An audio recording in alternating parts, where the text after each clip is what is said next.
Give thanks and praise. Much love and respect, everybody.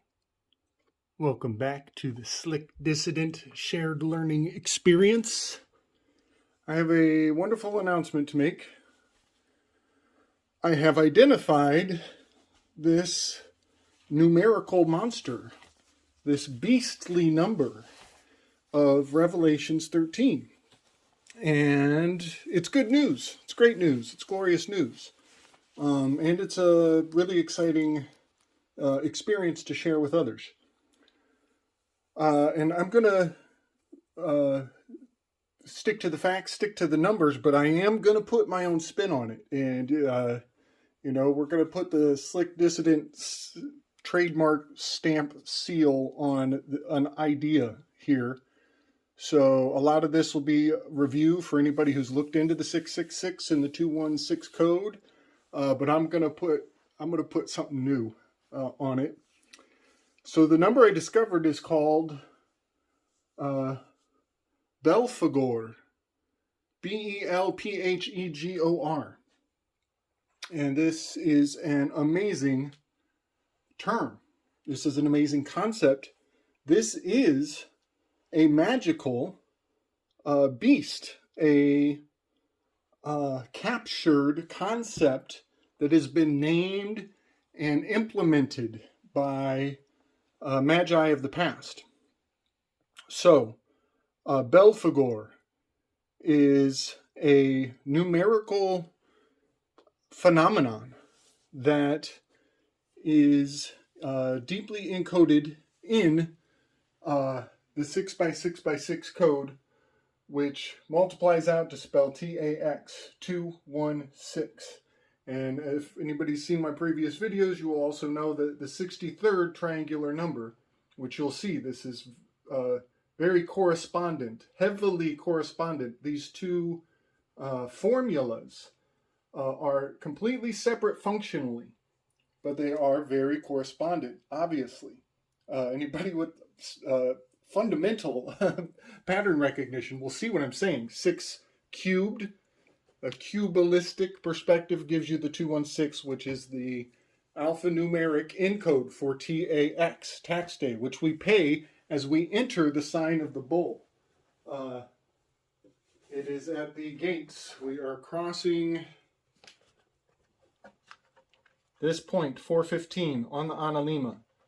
On the rise, we are at the X when we pay the TAX. We are AT the X when we pay the TAX. So this has been imbued, this threshold has been imbued with the spirit of Belphegor.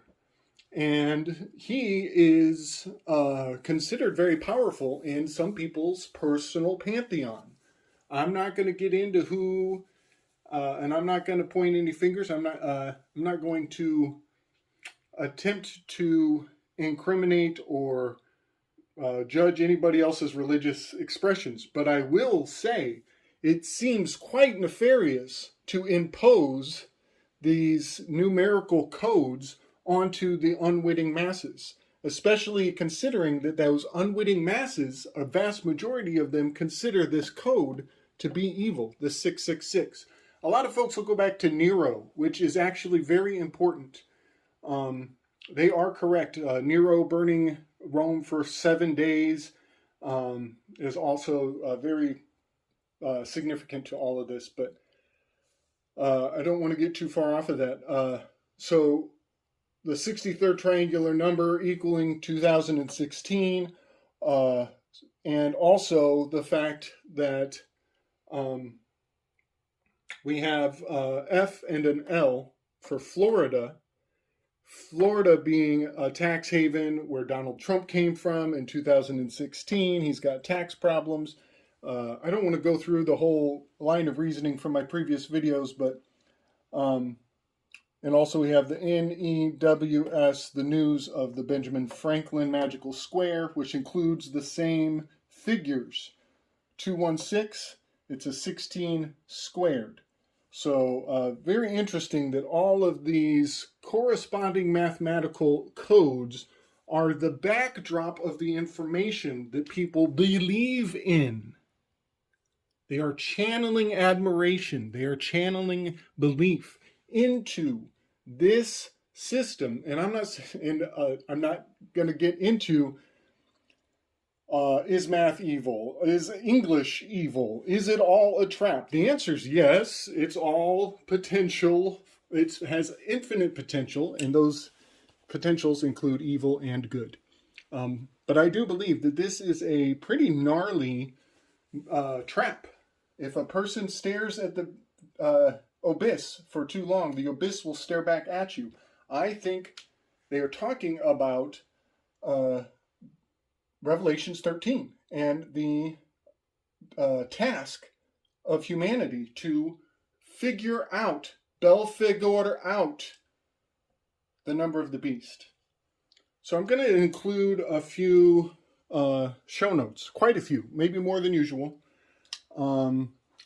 And I will point out a couple channels, like Numberphile is a good channel to kind of get a even-headed perspective on these mathematical phenomenon that are hidden in our language very deliberately. I think it's designed to cast a very dark shadow the closer you look. And ultimately, I think at the bottom of what I post, I will present one young man's experience of deifying Belphegor.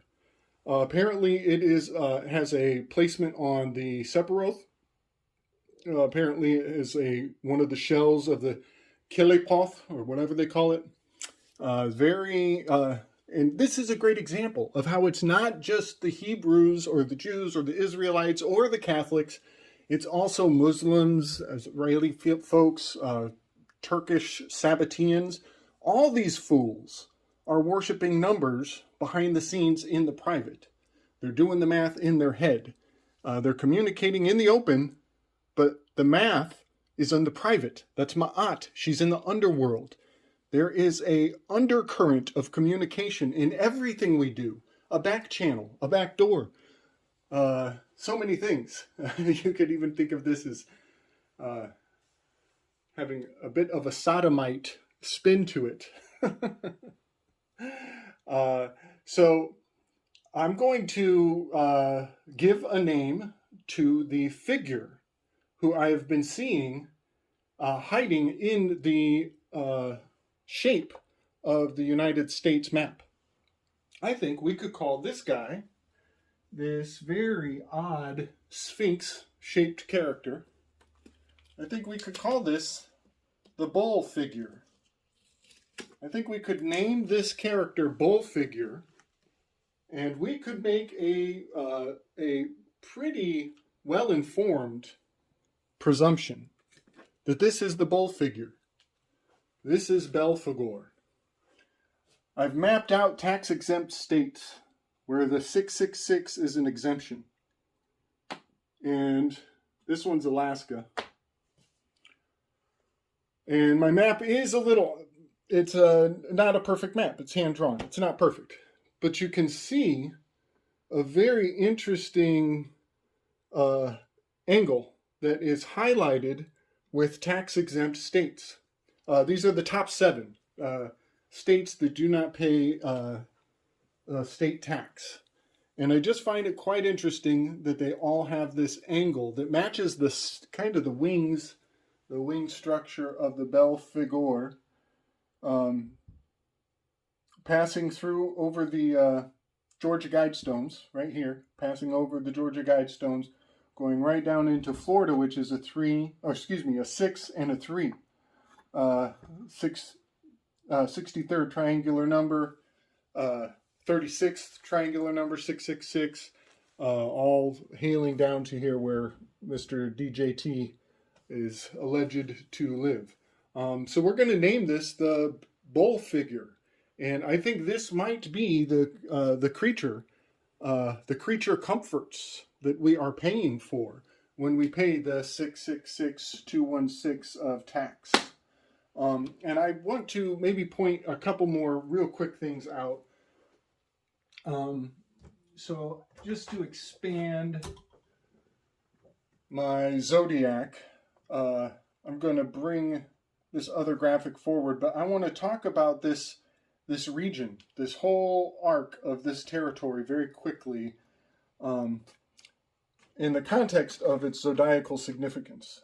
So we are here in the year right now. We are in the spring. We are rising up to the pinnacle of the zenith of the year and also the summer solstice here at the top. And as we leave the bull, we are coming out of Taurus, which is hidden. There's your Taurus. As we leave the bull figure of Belphegor, we are climbing to the top of the hill, much like Moses and the tablets.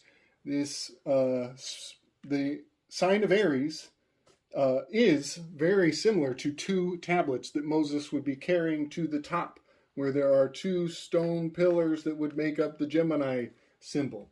And here we have a bull that the Hebrews would be worshiping. It would be a golden calf. Is this cross between the lion and the bull? That is the bullion that makes the golden calf. So we are passing to this top. We're at the GHI. We're at the high point where the LIGHT of day can be seen first. The early morning light for that HI, the most high. You could say that this encodes the top of the volcano. You could say this encodes Hawaii in a major way, which is, in the Thoth deck, is clearly a volcanic elemental homage to Vulcan, and who I believe to be the ancient Yahweh of the ancient Israelites of old. So we're coming to the top of the volcano, and it just so happens to be Father's Day very soon. We're coming up on the Father's Day. FATH, Father's Day. This is where you can see farther than anybody else. You send your dad out to do all the speculation. Yeah, very interesting how we're coming to that pinnacle, that top, as we go through Gemini. Now, I want to point out also, not only is this Father's Day, but this is going to be Gay Pride Month. And that's awesome. I fucking love gay people. That's super duper. Don't chop your body parts off, please. And don't encourage children to do it either. I love gay people. Help us out. Save the children's body parts. So anyways, going into Gay Pride Month. And this is creepy. This is super creepy. And I'm not trying to be biased. I'm just pointing at the standards. These are the words we use. I'm trying to be objective. But pride, P-R-I, pry, as in pull out, to extract. D-E-M-O-N-T-H.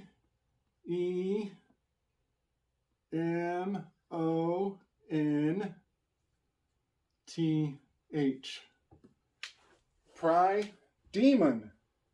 TH. TH is a 28. It's a lunar cycle encode. Your month is moon 28.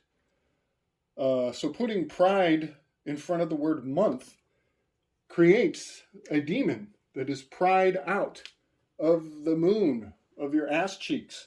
This is an anal homunculus encode, folks. And I know that's fucking crazy. I know that's crazy. Trust me. I know.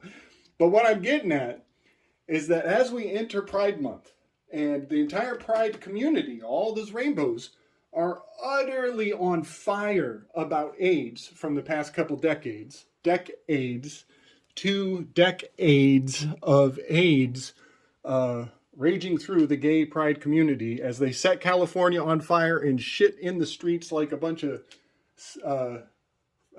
St. Francis animals. We are about to see some really incendiary bullshit is about to get triggered.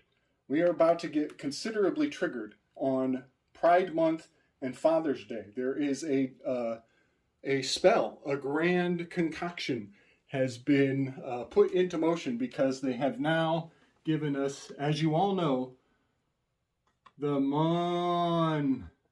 demon key P.O.X. It's the demon key P.O.X. And this is going to be an anal homunculus birth ritual as they infect everybody with the most contagious thing on earth, an idea. Ideas are the ultimate contagion.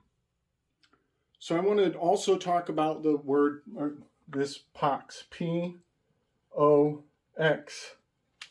Also a very heavily loaded, deeply encoded term. This is the rho in Greek.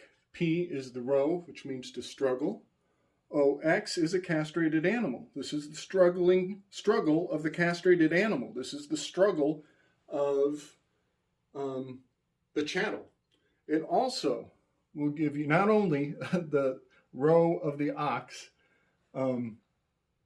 which, yeah, there's so much loaded in here, but you also get 16 is P, and O.X is 6 and 6. So we get 1666. Folks, this is the year that the fucking birth certificates, this is the year of the London Fire, this is the year of the Sabbateans. This is a fucking heyday for them to put this in our mouths, to even say that word. 1666 upon both your houses. Think about it. These spells are standards. They were put in, they were injected into our culture a very long time ago, and they're just stirring the pot again. That's all they have to do. It's like automatic.